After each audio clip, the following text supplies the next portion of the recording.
அம்மா என்ன பண்ணீங்க அம்மா?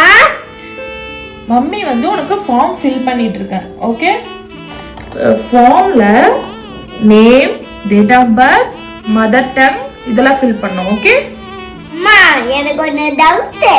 மம்மி மதர் டங்க் இருக்கு, ஃபாதர் டங்க் மட்டும் இல்ல. என்ன டவுட்டா கண்ணா? ஏன் ஃபாதர் டங் இல்லைன்னு தானே இப்ப நான் சொல்றேன் பாரு. வரேன். Shut up. ஒரு அசிங்கமாய் போச்சு குமார். இது என்ன பிரமாதம்? இது விட பெசலைட் ஒண்ணு இருக்கு. எனக்கு இப்ப புரியுது ஏன் ஃபாதர் டங்க் இல்லன்னு. ஏன்டா சொல்லு. நீங்க தான் டாடிய பேசவே விட மாட்டீங்களே. புள்ளேன்னு பெத்தா இப்படி ஒரு புள்ளைய பெறணுமா? தோத்துக்கிட்டே இருக்கீடா. அத வேற ஞாபகப்படுத்திட்டீங்க. நெஞ்சமெல்லாம் பொண்ணா இருக்கு தம்பி.